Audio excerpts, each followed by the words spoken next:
Bueno, la fractura del pilón tibial. La idea es, bueno, definir la fractura, ver un poco la epidemiología y vamos a hablar mucho sobre el tratamiento de esta fractura y los resultados. Y acá vamos a tratar de discutir algún casito. La fractura del pilón tibial la pueden también encontrar como plafón tibial. Es una fractura que compromete la superficie articular de carga de la tibia con extensión metafisaria. Es de un 5 a un 7% de todas las fracturas de la tibia y lo habitual es que sean lesiones de alta energía. Esto implica habitualmente una carga axial, por lo tanto es un cartílago que ya va a estar dañado. Vamos a tener distintos grados de conminución o articular o metafisaria o combinada. Es frecuente en los casos de alta energía compromiso de las partes blandas y sobre todo exposición. También, al igual que la pierna, tenemos una zona de poca cobertura de partes blandas. Las que son de baja energía habitualmente saben ser por mecanismos rotacionales, con trazos más simples, pero lo común es que en general son lesiones que se dan en población joven y laboralmente activa, lo que lleva a un desafío en el tratamiento. Como dijimos, acá podemos tener dos escenarios. El escenario de las lesiones de baja energía, que habitualmente son con componentes rotacionales, hay algún desplazamiento del astrágalo, pero en general tienen poca conminución y poca lesión de partes blandas. Suelen darse más en eventos deportivos o en eventos de caídas de baja altura. Y la sobrecarga axial, que es donde hay una gran liberación de energía que se da por una caída habitualmente, y en donde el desplazamiento va a ser del astrágalo hacia arriba, hacia proximal, no hacia los costados como suele ser en el mecanismo rotacional, lo que va a generar conminución y probablemente lesión de partes blandas. Bien, esto es digamos, una foto típica en donde uno muestra el mecanismo de carga axial y es el astrágalo habitualmente el que termina lesionando ya sea el pilón posterior, el pilón anterior o ambos pilones, según la posición del pie. Como evaluación inicial, bueno, tenemos que ver si esto es una lesión aislada o estamos ante un politrauma, y ahí irá todo lo que es la evaluación del politrauma.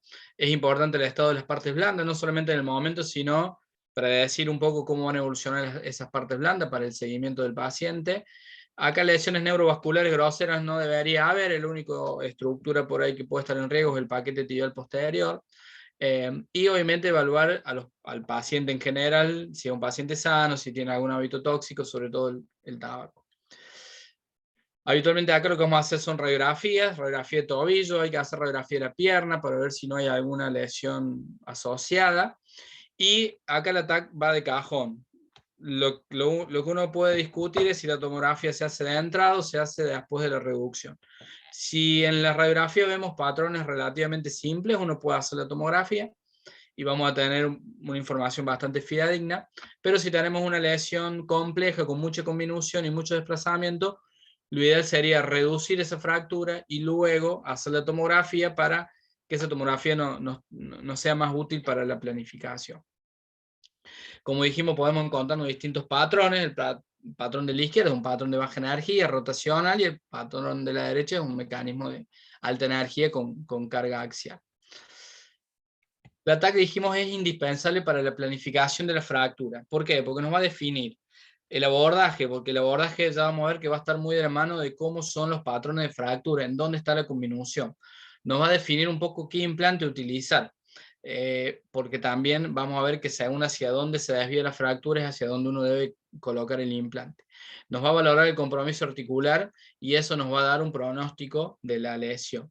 Habitualmente vamos a tener 3 fragmentos principales. El pilón se suele fracturar de una forma bastante homogénea en un pilón anterolateral, posterolateral y medial, y con 2 zonas de conminución que pueden ser central o que puede ser anterolateral. Bien, esto es un mapeo que se hicieron a 43 fracturas articulares y fíjense que las líneas de los trazos de fracturas son bastante constantes y dibujan, digamos, esta Y en donde se dividen estos tres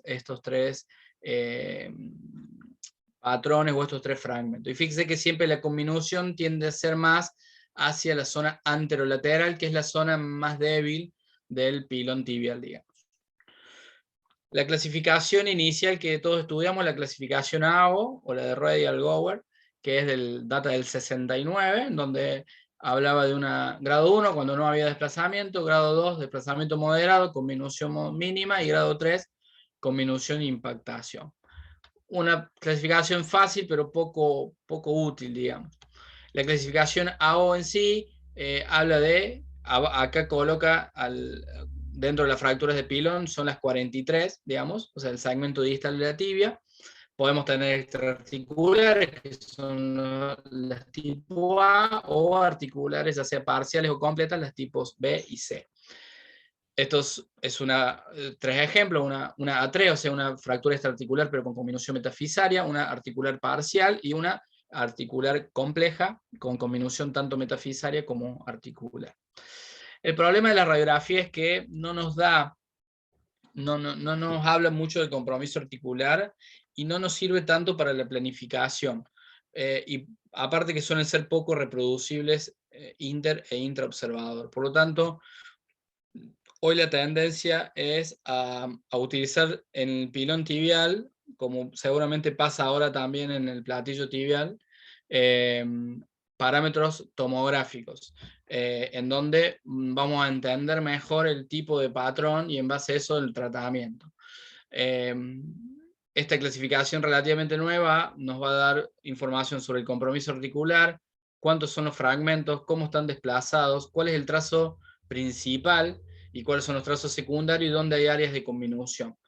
No es para que se la aprendan ahora, pero bueno, básicamente el tipo 1 habitualmente no tiene, es una fractura que no está desplazada, que puede ser intra o extraarticular. El tipo 2 es cuando hay dos fragmentos, que pueden ser un trazo en el plano sagital, o sea que divida el pilón en un fragmento medial y lateral, o un trazo en el plano frontal que divide el pilón en un fragmento anterior y posterior. Y la tipo 3, en donde ya hay tres fragmentos, que esta es la situación más habitual, también vamos a poder tener un trazo principal, ya sea más en el plano sagital o más en el plano frontal. Y las tipo 4 es cuando hay una conminución. ¿Por qué es importante saber esto? Un poco porque nos va, esta clasificación sí tiene una relación con el score OFA, o sea, el resultado funcional final de este paciente. Y también, como vamos a ver en un ratito, nos va a definir un poco los abordajes. Con respecto al tratamiento, esto fue todo lo que es diagnóstico y clasificaciones. Con respecto al tratamiento, estas fracturas inicialmente eran fracturas de mal pronóstico, no se tocaban y se operaban solamente las secuelas. En el 70, el grupo AO, de la mano de Ray y Algover, proponen un tratamiento quirúrgico en los clásicos 4 pasos, que era fijación del peroné, reducción articular, injerto y fijación metafisaria, y ellos publican muy buenos resultados en el tratamiento. Cuando esto pasa este grupo AO es grupo suizo, alemán. Cuando esto pasa a Estados Unidos, se empiezan a ver que los resultados no eran los mismos, que con estos tratamientos quirúrgicos tenían muchos casos de infección profunda, pésimos resultados, y cuando uno pone a hacer, cuando se pusieron a ver un poco retrospectivamente qué había pasado, en realidad los grupos AO trataban muchas lesiones de baja energía, la mayoría eran lesiones de esquí, por lo tanto eran lesiones que se acondicionaban mejor a un tratamiento agresivo, y las que se trataban en Estados Unidos eran lesiones más laborales de alta energía. Por lo tanto, se llevó a optar por la fijación externa como algo transitorio, hasta que un poco en fines del siglo, principios del siglo XXI, surge lo que sería el control del daño o el tratamiento por etapas, en donde primero se hace un control del daño, que habitualmente se reduce y se estabiliza con un tutor puenteando la articulación. Se puede hacer o no la osteosíntesis del peroné, eso hoy está un poco en desuso, y se puede hacer alguna estabilización parcial de los fragmentos principales de la tibia.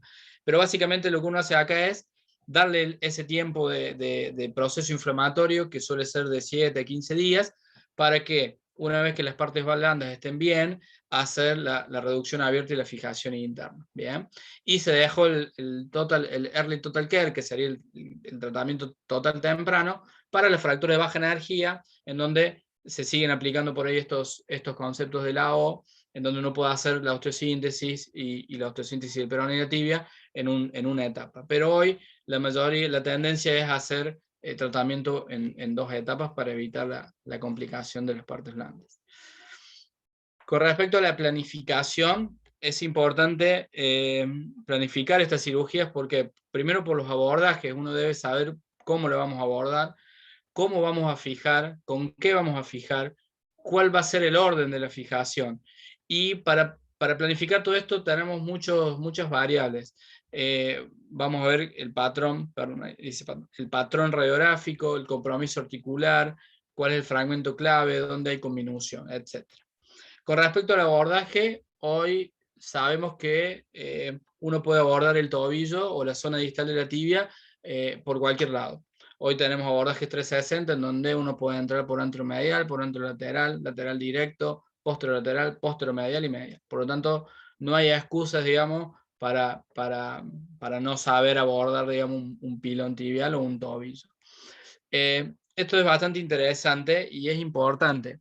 Habitualmente el patrón radiográfico, el desplazamiento inicial, nos va a mostrar hacia dónde la lesión es más débil. Bien, cuando uno tiene una lesión en valgo, como es la lesión de la derecha, lo habitual es tener una fractura alta del peroné, una trans o una suprasindesmal con cierta conminución, y la conminución en la tibia, lo habitual es que esté en la zona metafisaria y anterolateral. Bien, cuando uno tiene una lesión en varo, la fractura del peroné solo es una fractura más tipo avulsivo, una fractura transversa o una fractura baja o a veces sin fractura, y la conminución va a estar más en la zona medial. ¿Bien? ¿Por qué es importante esto? Porque a la hora de fijar, habitualmente todos los patrones en varos que se pusieron placa por lateral, el 80% fallaron mecánicamente porque la debilidad estaba medial. Entonces es importante conocer ese primer patrón, hacia dónde se fue la fractura en el momento que pasó, para saber hacia dónde la fractura va a tender o hacia dónde va a tender a fallar. Si el mecanismo es en varo, lo más probable es que vaya a fallar en varo. Por lo tanto, donde uno más tiene que hacer hincapié en las fijaciones en la zona medial. Si la lesión es en valgo, al contrario, va a fallar más hacia el valgo, entonces donde uno más tiene que hacer hincapié en la fijación rígida es en la zona lateral. Con respecto al implante, generalmente son lesiones que, como tienen un compromiso articular, van a requerir una reducción anatómica y una estabilidad absoluta del compromiso del componente articular, y en el caso que sea una lesión metafisaria simple también. Si tenemos un compromiso articular con una lesión metafisaria conminuta, podemos jugar con las 2 tipos de estabilidad, darle estabilidad absoluta a la zona articular y darle estabilidad relativa a la zona metafisaria. ¿Bien? Y siempre buscando neutralizar las fuerzas deformantes, como dijimos, si son torsionales o si son hacia el varo, hacia el valgo o hacia anterior y posterior. El orden de la fijación. Nosotros siempre insistimos en fijar primero el peroné, porque siempre decíamos que el peroné le da la altura y le da la posición a la tibia, y esto es verdad, pero cuando la fractura del peroné es simple. Cuando tenemos una fractura del peroné conminuta, es más difícil lograr la reducción del peroné. Y si lo hacemos primero, corremos el riesgo de generar nosotros una imposibilidad para después reducir la tibia. Por lo tanto, hoy por hoy vamos a fijar el peroné de entrada si tenemos un patrón fracturario del peroné simple, ya sea transverso o espiroideo, y nos vamos a ir a la tibia en los casos en donde tengamos un peroné conminuto, porque lo que nosotros necesitamos reducir principalmente es la tibia. Y con respecto a las opciones de tratamiento, bueno, tenemos todas las alternativas conocidas por todos. Los tutores, como dijimos, se dejan para el tratamiento inicial en el control del daño. Habitualmente son tutores que se ponen en puente articular, o sea que van a la tibia y luego pueden ir al calcáneo, al astrágalo o la primera cuña. Las placas en el pilón son el gol estándar, es el método más utilizado. Tenemos diseños anatómicos. Si no tenemos diseños anatómicos, tenemos que saber cómo adaptar nuestra osteosíntesis a la tibia. Un poco lo vimos en la clase anterior. Las placas nos permiten, como dije, combinar métodos de reducción, ya sea abierta, cerrada, métodos de estabilización, absoluto, relativa. Hoy por hoy podemos colocarlas con técnica mínimamente invasiva, que eso es bueno para reducir obviamente la lesión de partes blandas en estos traumatismos que ya algún grado de lesión suele tener. Y lo habitual es poner placa por anterolateral o por anteromedial o placas antideslizantes. Las placas por anterolateral, como dijimos, las vamos a poner sobre todo cuando tenemos fracturas con deformidad en valgo inicial, cuando la conminución o el compromiso articular es más lateral, y las ponemos a través de un abordaje anterolateral. El abordaje anterolateral es un abordaje bastante directo, se hace habitualmente en línea con el cuarto metatarsiano y uno entra bien lateral a todos los extensores. ¿Bien? Lo único que hay que tener cuidado es con el peroneo superficial. ¿Bien? Pero un abordaje bastante directo y uno tiene una buena visión de el pilón anterolateral y el perone. En los casos de lesiones del pilón, lo habitual es tener como le decía, este formato de 3 fragmentos, donde tenemos un anterolateral, un posterolateral y un medial. Lo habitual es que uno empiece a reducir de atrás hacia adelante. Primero se reduce el pilón posterior a través del mismo abordaje anterior. Luego se genera fíjese ahí cómo uno con esos pines reduce primero el pilón posterior, después reduce el hundimiento central y luego cierra, digamos, esa ventana que uno generó entre el fragmento anterolateral, que va a estar unido en la sindesmosis al perone, y el fragmento medial, para completar la fijación transitoria, y luego esto se pasa una fijación definitiva que puede ser solo con tornillo y placa. Eso ya va un poco en gusto y según el patrón de la fractura. Bien, pero un poco este sería el concepto del tratamiento. Siempre se reduce el pilón posterior, el hundimiento central y luego el pilón medial con el fragmento anterolateral. En este caso uno puede aportar una placa medial, pero fíjense, como acá la placa importante, como esta era una lesión inicialmente en valgo, la placa importante tiene que ser la que va en la cara lateral. Y luego se acondiciona una doble placa medial. La placa anteromedial, bueno, obviamente al revés. Todas las fracturas con deformidad en varo inicial, fracturas en donde la combinación articular sea medial, y se colocan a través de un abordaje anteromedial, que es un abordaje que es medial al tibial anterior, sigue la línea del tibial anterior, va entre el tibial anterior y el paquete safeno interno, y nos da una excelente visión de la parte medial del pilón. Y el orden de reducción es bastante similar. Se reduce el pilón posterior, se reduce el hundimiento central, y luego se cierra el pilón por adelante y se lo termina estabilizando con tornillos y con placa. En este caso, la placa fuerte, la placa que más estabilice, tiene que ir por el lado medial, que habitualmente va por cara medial y se puede poner deslizándola. Y en el caso que haga falta, se puede agregar una placa lateral. Y las placas antideslizantes se usan para cuando son patrones articulares parciales, y la placa se coloca en la zona donde está la fractura. Si es anterolateral, la placa va por abordaje anterolateral. Si es posteromedial o posterior, la fractura se coloca por abordaje posterior. Y si es medial puro, por abordaje medial. Bien, estas suelen ser placas tercio de tubo, que la única función es neutralizar la fuerza de cizallamiento que suelen tener estos trazos parciales o marginales. Bueno, abordaje, vimos el anterolateral, vimos el anteromedial, el posteromedial, que es un abordaje que va muy pegado al paquete. Entonces, bueno, un abordaje que hay que hacerlo con bastante cuidado. Se puede hacer con el paciente boca arriba, con el pie, con la pierna flexionada, como haciendo un 4, se puede hacer con el paciente boca abajo. Y el abordaje medial es el más sencillo, el más directo, porque es piel y hueso. Y el posterolateral ya nos han visto hacerlo para los tobillos, es un abordaje que va entre el tendón de Aquiles y los tendones peroneos.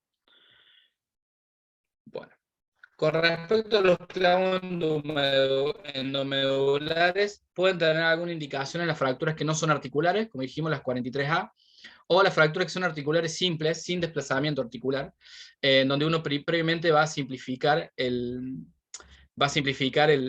trazo, ¿bien? Esto, por ejemplo, es una 43A3, o sea, una fractura con conminución metafisaria. Lo que sí tenemos que hacer acá es tener un clavo que llegue bien hasta la fisis y que tenga por lo menos 3 bloqueos distales para darle estabilidad y evitar que ese pilón tibial no, se vaya en bar o en valgo. Para eso usamos clamp de reducción o podemos usar tornillos guía, tornillos Poller, para evitar que se genere un campaneo y que, bueno, y que el pilón termine consolidándose en bar o en valgo, que no es raro en estos casos. Eso es importante, pero sabemos que se puede usar un clamp. Cuando tenemos un trazo articular, si el trazo articular es simple, se lo puede simplificar con tornillos canulados, tornillos con compresión, y luego se la trata como si fuera una extraarticular con un clavo, también teniendo cuidado de no abrir esa zona articular y generando una buena estabilidad con los bloqueos. Con respecto al aporte de injerto, que era una de las premisas de la técnica convencional, es importante saber que casi el 80%, sobre todo las lesiones de alta energía, lo van a necesitar. Y lo ideal es injerto autólogo de cresta para reducir el defecto metafisario, que suele ser, una vez que uno reduce la articulación, suele quedar un defecto importante, y bueno, para mejorar la tasa de consolidación, el aporte del injerto. Bueno, como resultados, sabemos que clásicamente los resultados de los pilones son discretos, hay que ser muy cauteloso con el paciente y con las expectativas. Tenemos complicaciones sobre todo de la herida inicialmente, con infecciones, los problemas de consolidación, de pseudoartrosis o de artrosis postraumáticas, y todo esto va a depender mucho, como siempre decimos, de la energía del trauma, un poco de la habilidad y experiencia del cirujano, y también un poco de las condiciones del paciente. ¿Cómo disminuir las complicaciones? Esto siguiendo los preceptos de las fracturas del AO, que son preceptos que ya tienen 60 años, pero todavía son válidos. Cuidadosa manipulación de las partes blandas, preservación de lo que más se puede del periósteo, la reducción articular anatómica, la compresión interfragmentaria o la estabilidad absoluta, y el cuidadoso cierre de la piel. Es fundamental en estas lesiones, sobre todo más que en otras, la planificación, el timing quirúrgico, no apurarse, tampoco operar tarde, y principalmente, como dijimos, la manipulación de las partes blandas. La mayoría de los problemas va a traer complicaciones. Si uno operó muy temprano, va a tener problemas con la herida. Si uno hizo una incorrecta reconstrucción de la tibia, va a tener problemas en varo en valgo. Si hay escalones articulares, va a tener artrosis. Si no fue fijado el fragmento clave, va a tener artrosis. Bueno, cualquier cosa que uno haga mal va a tener una consecuencia. Entonces es importante saberlo y conocerlo.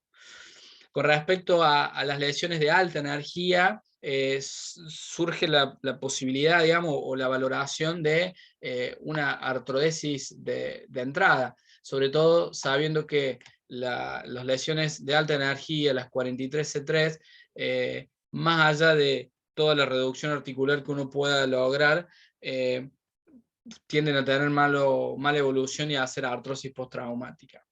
Entonces, un poco, una de las cosas que uno puede tener en cuenta es cuándo artrodesar de entrada un pilón tibial, ¿bien? Y hay ciertas indicaciones, sobre todo en las fracturas no reconstruibles, fracturas B3, C2 o C3, donde la combinación articular es muy grosera, cuando hay muchos fragmentos pequeños que probablemente hagan necrosis y eso lleva a un colapso articular, cuando hay una lesión grosera del cartílago articular, que por más que vos lo reduzcas, eso va a hacer una condrólisis y eso después va a generar artrosis. Cuando por X motivos tenemos un tratamiento definitivo que no se pudo hacer en tiempo y forma, ya sea porque fue un politrauma que estuvo grave, ya sea porque fue una fractura expuesta compleja que se infectó y que uno demoró el tratamiento de la lesión más de 4 semanas, ya hay muy poca chance de que eso ande bien con una reducción. O factores asociados al paciente. Sabemos que la diabetes o el abuso de sustancia, los pacientes que no pueden cuidarse solos, pacientes neuropáticos, van a tener una alta chance de fracaso con la osteosíntesis. Por lo tanto, uno puede de alguna forma plantear en estos casos una artrodesis, que tampoco es fácil hacer una artrodesis de entrada. Habitualmente se hace una fijación externa. Sí se trata de fijar el peroné para tener una mejor calidad de la reducción, y luego se hace la artrodesis, que puede ser con fijación interna, con tutor externo, con clavo. Eso un poco depende de los factores del paciente. Por ejemplo, un paciente que de la bibliografía, que evoluciona, no una fractura muy compleja, pero evoluciona mal de las partes blandas, y bueno, se demora el tratamiento y lo que uno termina haciendo es una fijación, o un paciente con una neuropatía, en donde uno ya ve una calidad ósea bastante mala, y bueno, se termina haciendo una artrodesis con posiblemente mejores resultados que una osteosíntesis. El fijador circular también, nosotros no tenemos experiencia, pero bueno, tiene su uso en lesiones, en pseudoartrosis, en lesiones expuestas y esas cosas. Bueno, como para ir terminando, saber que toda fractura de pilón es compleja y no podemos no planificarlas. Las de alta energía, el tratamiento debe ser en etapas, tutor, y después, una vez que están las partes blandas, se hace la fijación definitiva. Tenemos que abordarla según el compromiso articular. O sea, cada patrón articular va a tener una zona en donde uno tiene que, por donde uno tiene que empezar, por lo tanto, tenemos que conocer los abordajes. Muy cuidadoso con las partes blandas, mínima desperiodización, todo lo que uno mínimamente invasivo pueda hacer mejor. Siempre la reducción articular tiene que ser anatómica, porque es la principal variable después de cómo va a evolucionar ese paciente. Saber hacia dónde se puede deformar o hacia dónde puede fallar la lesión según cómo fue la lesión inicial, por lo tanto, adaptar nuestras osteosíntesis a eso. El clavo endomedular puede tener cierto lugar en las fracturas metafisarias o articulares sin desplazamiento, y en fracturas no reconstruibles o en pacientes complejos, valorar la artrodesis primaria de entrada. Hay un caso que es el que todos conocen, menos los más chicos, que es el del amigo Cacciopoli, pero por ahí si quieren lo podemos dejar para otro momento y contestar algunas preguntas. ¿O prefieren que lo pasemos como quieran? Cacciopoli. Cuando le llegó a Sai estaba como loco. Sí, ¿alguna pregunta de la clase? Por ahí si fue medio mucha información.